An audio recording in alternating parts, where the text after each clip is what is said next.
So guys, let's see about influenza virus. So influenza का type A epidemic हर 2 से 3 साल में फैलता है. टाइप बी एपिडेमिक जो है वो हर 4 से 7 साल में फैलता है. टाइप ए पैंडमिक यानी कि अक्रॉस नेशंस अक्रॉस कंट्रीज जो फैलता है वो एवरी 10 to 15 ईयर्स में फैलता है. Then antigenic variation in influenza most common type A Q. सो एंटीजेनिक शिफ्ट होता है, एंटीजेनिक ड्रिफ्ट होता है, राइट. सो एंटीजेनिक शिफ्ट के बारे में occurs due to genetic recombination, reassortment, rearrangement की वजह से शिफ्ट होता है. ठीक है, शिफ्ट यानी छोटा मोटा हुआ तो रिकॉम्बिनेशन, रिसॉर्टमेंट, रीअरेंजमेंट की वजह से होगा. ड्रिफ्ट जो shift is bigger, drift is like छोटा सा ड्रिफ्ट. सो एंटीजेनिक ड्रिफ्ट जो है वो पॉइंट म्यूटेशन की वजह से होता है. इसका नेचर क्या है शिफ्ट का? So it is very sudden. ठीक है, पर ये जो ड्रिफ्ट है ये ग्रेजुअल होता है, इंसीडियस यानी क्रॉनिक ऑनसेट का, यानी बहुत लंबे समय से होते करके पॉइंट म्यूटेशन होकर के फिर चेंज आएगा. मे लीड टू एपिडेमिक या पैंडमिक. ये शिफ्ट जो है वो लीड करेगा.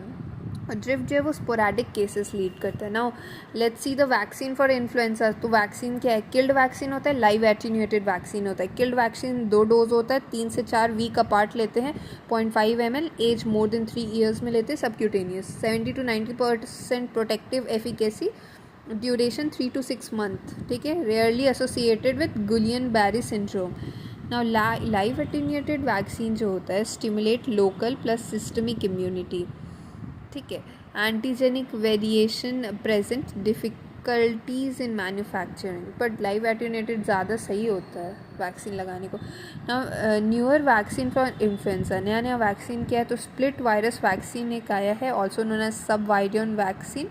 Highly purified, lesser side effect, less antigenic, multiple injection required, useful for children. दूसरा क्या है? Neuro amynidase specific vaccine, subunit vaccine containing an antigen, permits subclinical infection, long lasting immunity. Then we have recombinant vaccine, antigenic property of virulent strain transferred to less virulent strain. Now what are the contraindications to inactivated influenza vaccine? So severe allergy to chicken egg है तो नहीं लगाना है हमें vaccine influenza वाला. History of hyper sensitivity, anaphylaxis reaction है previously, development of Guillain Barre syndrome है within 6 month of the vaccine, तो फिर आगे इसको कंटिन्यू नहीं करना है. Infant less than 6 month of age influenza का वैक्सीन नहीं देना है. Moderate to severe illness with fine fever है तो पेशेंट को नहीं देना है, फिर आगे कंटिन्यू नहीं करना है. Now H1N1 इन्फ्लुएंजा पैंडमिक के बारे में कुछ देख लेते हैं, ये नेक्स्ट वीडियो में देखते हैं.